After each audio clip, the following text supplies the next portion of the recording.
Hello everyone, আসসালামু আলাইকুম। আমি তানিয়া ইসলাম চলে আসলাম আপনাদেরকে আমার বড় বোনের প্রোগ্রামের সেকেন্ড পার্ট দেখানোর জন্য। তো এখন আপনারা দেখতে পাচ্ছেন যে আমরা সবাই ভিতরে চলে এসেছি। আমার বড় বোন এখন প্রোগ্রামটা শুরু করবে। তার আগে দেখেন যে সব কিছু ফাঁকা, এখনও মেহমানরা অর্ধেক নাস্তা করতেছে। যেহেতু নাস্তা খাওয়ার পরে আমাদের প্রোগ্রামটা শুরু হবে, এর জন্য আগে নাস্তা তারপরে প্রোগ্রাম। তো ভিতরে আসার পরে এখানে তো অনেকেই ছবি ভিডিওর জন্য পাগল হয়ে গিয়েছে। আমরা কম বেশি অনেক ছবি ভিডিও করেছি, আজকে এত করেছি যে বলার বাহিরে। আমি তো প্রত্যেকটা মানুষের সাথে ছবি এবং ভিডিও নিয়েছি, তার কারণ হচ্ছে এগুলো যাতে আমি ব্লগে খুব সুন্দর করে আপনাদের সাথে শেয়ার করতে পারি। এর জন্য আমি ধীরে ধীরে সব মানুষের সাথে একটা করে ছবি, একটা করে ভিডিও সুন্দর করে নিয়ে নিয়েছি। এই তো আমার সেই মিষ্টি ভাবিটা, যার জন্য এত কিছু, যার জন্য এত আয়োজন, যাদের জন্য আমাদের প্রোগ্রামটার মূল আনন্দটা দ্বিগুণ হয়ে গিয়েছে।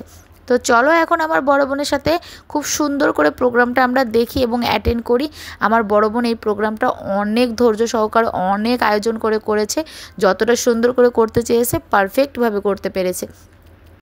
ঘুরে ঘুরে আমার মিষ্টি ভাবিটা শুধু আমার ক্যামেরার সামনেই চলে আসে, যাকে নিয়ে আমি কথা বলবো না ভাবি, তাকে নিয়েই কথা বলতে হয় আমার। তো যাই হোক, এখানে আমি মামুন ভাইয়ের সাথে কিছু স্লো ভিডিও, কিছু এমনি টিকটক ভিডিও অনেক কিছু করেছি। এভরিথিং সবাই কম বেশি নাস্তা করে ফেলেছে, কিছু কিছু লোক বাকি আছে, সবাই নাস্তা করবে এখন।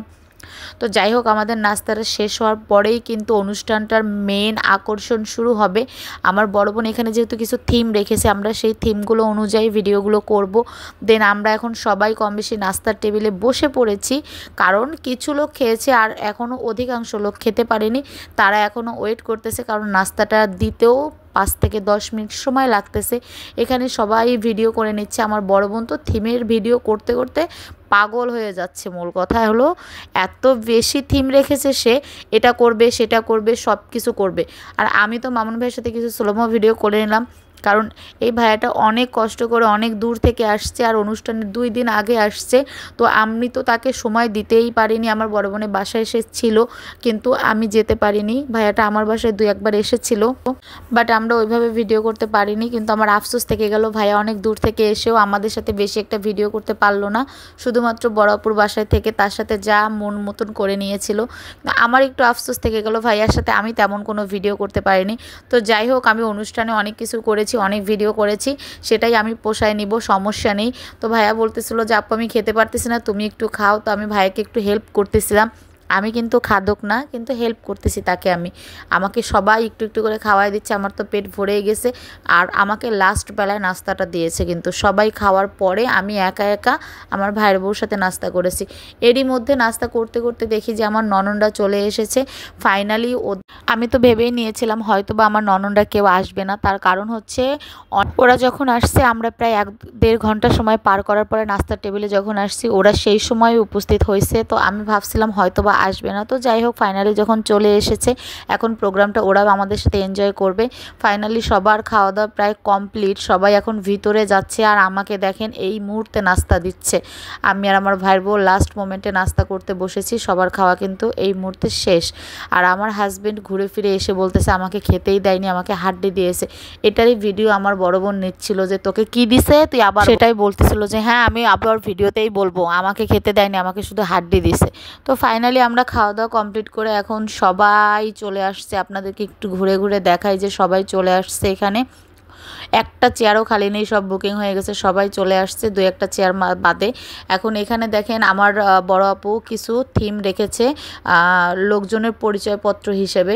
তো এই থিমগুলো আমার বড় বোনের বেবির, অনাগত বেবির যে সম্পর্ক, সেটা আর কি সে তুলে ধরবে হাতে করে। সেটা আর কি সম্পর্ক বোঝা যাবে যে বাবুর এটা হয়, ঠিক আছে। এই থিমগুলো করতে ওর অনেক বেশি সময় লেগেছে, অনেক কষ্ট হয়েছে। ফাইনালি ওর এন্ট্রিটা নতুন করে নিচ্ছে, ও এন্ট্রি করবে এখন রুমে। ওর এন্ট্রিটা নেওয়ার পরে দেন সবাই মিলে প্রোগ্রামটা শুরু করবে। তো ওর এন্ট্রিটা হওয়ার পরেই কিন্তু ও আমাদের সবাইকে রিকোয়েস্ট, তো চলো ওর এন্ট্রিটা আমরা সুন্দর করে ভিডিওতে দেখে নেই। আর আমি সব কিছু পারফেক্টভাবে ভিডিও নেওয়ার চেষ্টা করেছি, কিন্তু যাই হোক না কেন এত ভিড়ের মাঝখানে আমার ফোন আর আমি কোথায় যে ছিলাম আমি নিজেও জানি না। এত ফোন সবার হাতে, সবার মাথায় আমার ফোনে বেশি উঠেছে। আমি জানি না যে আমি ভিডিও নিতে পারতেছিলাম না কেন, সবাই কম বেশি ভালোভাবে ভিডিও নিতে পেরেছে, কিন্তু আমি খুবই গ্যাদারিংয়ের মধ্যে পড়ে গিয়েছিলাম। যাই হোক, আমার বড় বোনকে ওড়না মাথায় দিয়ে তার মানে ভাই ব্রাদাররা সবাই সোফাতে বসাচ্ছে। এখন এটা ওড়নাটা খুব সুন্দর করে তার মাথার উপরে ফেলে দিবে। আমার কাছে এই জিনিসটা খুবই সুন্দর লেগেছিল। দেখেন, আমি যে কথাটা বলেছি খারাপ বলেছি কিনা আপনারা একটু দেখে নেন ভিডিওটা কতটা সুন্দর এবং পারফেক্টভাবে হয়েছিল। ওর মাথায় ওড়নাটা পড়েছিল, খুব সুন্দর লেগেছে আমার কাছে। আর ভিডিওটা অনেক অস্থিরভাবে নিয়েছিল, অসাধারণ অসাধারণ অমায়িক সুন্দর হয়েছিল। সবার কাছ থেকে এইজন্য আগেই সরি বলে নেই যে এই প্রবলেমটার জন্য অনেক বিরক্ত ফিল করছেন সবাই এতক্ষণ ধরে। তো যাই হোক, এখন আমি প্রোগ্রাম যেহেতু শুরু করে দিয়েছি, আর একটু ধৈর্য ধরে কষ্ট করে আমার সাথেই থাকেন সবাই। এখন আমি বলবো যে ফার্স্ট টাইম আমি যে থিমটা করছি এটা আমি সবাইকে একটু বলে দেই, তাহলে সবাই ভালো করে বুঝবে। যেমন প্রথমে হচ্ছে আমার আব্বু আম্মু থেকে, মানে আমার মুরব্বিরা থেকে শুরু করব। সবাই আসবে, আমাকে সামথিং কিছু খালি মুখে দিয়ে জাস্ট আমাকে একটু দোয়া করবে। মন্ত্রটি ঠিক করেন, দেন চলে যাবে। আর আমি সবাইকেই তো এখানে কম বেশি চিনি, আমি নিজে থেকে সবাইকে ডেকে ডেকে আনবো। দেন এখানে কোনো উশৃঙ্খলা হবে না, কোনো সমস্যা হবে না। আমি চাই সবাই আমার প্রোগ্রামের একটা পার্সন হলো আমার সাথে তার একটা ছবি থাকে। তো এটার জন্য আমি সবাইকে এক এক করে ডেকে ডেকে আমি প্রোগ্রামে মানে এখানে নিয়ে আসবো, আর এটাই করবো। তো সবাই, আমি এখন ফার্স্টে আমার আব্বু আম্মুকে ডাকবো। প্রথমে আমার আব্বু আম্মু আসবে, দেন এসে আমাকে দোয়া করে যাবে। তারপর এক এক করে মানে আমার ফ্যামিলি শেষ করে তারপরে আমি এক এক করে সবাইকে ডাকবো। তো একটু ধৈর্য সহকারে প্রোগ্রামে অ্যাটেন্ড হবেন। আর কেউ ভিডিও করতে চাইলে, ছবি তুলতে চাইলে আরো ভাবে তুলতে পারে, তবে সবার ছবি ডিএসএলআর থাকবে, কোনো সমস্যা নেই। প্রত্যেকটা মানুষের ছবি কিন্তু আমার ডিএসএলআর থাকবে। Thank you so much. ফার্স্টে আমার আব্বু আম্মু চলে আসো, তোমরা দুইজন। ওর কথাগুলো বলার একটাই কারণ ছিল, কারণ সে তার বাবা মা মুরব্বীদেরকে দিয়ে অনুষ্ঠানটা শুরু করবে, প্রোগ্রামটা, সেটাই ও বোঝাচ্ছিল ওখানে বারবার ভয়েসে বলে। আর তার অনাগত বেবির কে কোন সম্পর্ক হয় সেটাই আর কি সে একটা পরিচয়পত্র করেছিল, সেটাই সবার হাতে হাতে দিয়ে দিয়েছে যাতে কারো নতুন করে পরিচয় করায় দিতে না হয়। তো যাই হোক, তার অনুষ্ঠানটা সে পারফেক্টভাবে ফুটায় তোলার চেষ্টা করেছে, অনেক সুন্দর হয়েছিল, অনেক সুন্দর। তো আমার ভাইয়া আর ভাবি যখন বসেছিল কারেন্টটা চলে গিয়েছিল, অসম্ভব খারাপ লাগলো আমার কাছে, যা বলার বাহিরে। তো আপনারা ভিডিওটা দেখলেই বুঝতে পারবেন যে আসলে কে কোন সম্পর্কের লোক। তো যাদের হাতে সে পরিচয়পত্র নিয়ে আমি তাদের পরিচয়টা আপনাদেরকে দিয়ে দেই। এটা ছিল হচ্ছে আমার বড় ননদ এবং তার ফ্যামিলি, তার হাজব্যান্ড এবং ছেলে। দেন এভাবে এক এক করে সবাই আসবে এবং তাকে একটু দোয়া করে চলে যাবে। যেহেতু তার স্বাদের অনুষ্ঠান, তাকে তো অবশ্যই আশীর্বাদ দোয়া এগুলো দিতে হবে। এর জন্য সবাই একটু একটু করে ভিডিও, একটা করে ছবি এগুলো তুলবে।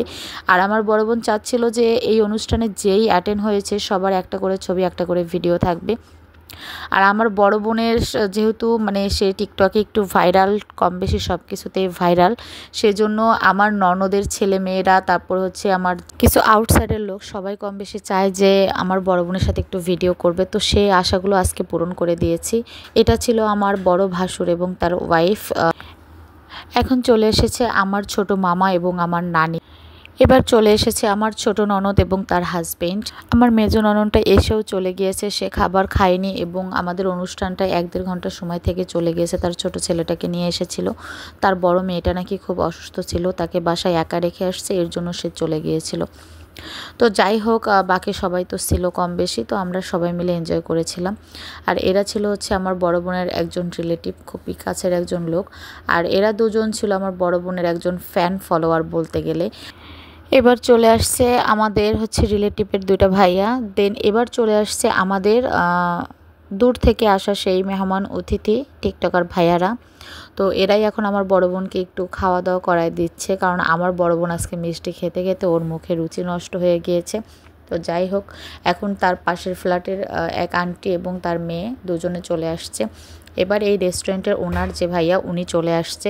এখন দেখতে পাচ্ছেন যে ওকে আজকে এত সুন্দর আর পরিপাটি করে যে আপুটা রেডি করেছে, সেই ফাইনালি কিউট আপুটা চলে আসছে। এই আপুটার হাতের মেহেদি দেওয়া এবং সাজগোজ এভরিথিং, পার্লারের যাবতীয় কাজে এতটা পারফেক্ট আর এতটা সুন্দর। আপনারা যদি খুলনায় কেউ থেকে থাকেন তাহলে অবশ্যই আমার বড় বোনকে নক করবেন এই আপুটার জন্য। এই আপুটার পার্লারের কাজ খুবই হাতের কাজ ভালো, যেটা বলার বাইরে। আর সেটা আপনারা অবশ্যই আমার বড় বোনকে দেখে আজকে বুঝতে পেরে গেছেন। আপুটা অনেক সুন্দর সাজায়, অনেক সুন্দর হাতে মেহেদি দিয়ে দেয় এবং তার সব কাজ পারফেক্ট। এবার দেখতে পাচ্ছেন যে আমার ভাসুরের ছেলে এবং মেজো ননদের ছোট মেয়েটা খুব সুন্দরভাবে তার সাথে ভিডিও এবং পিকচার তুলে নিল। এখন চলে এসেছে আমার ছোট ননদের একমাত্র ছেলে এবং আমার ছোট ভাই বেস্ট ফ্রেন্ড। তো এরাও তাদের কাজটা করে চলে গেল। দেন ফাইনালি আমার কিউট লক্ষ্মী বাবাটা চান্স পেয়েছে তার খালামণির সাথে ভিডিও করার। তো আজকে এখানে বিদায় নেব। সবাই ভালো থাকবেন, সুস্থ থাকবেন। নেক্সট ব্লগ ভিডিওটা কিন্তু খুব তাড়াতাড়ি আসবে, সবাই দেখবেন।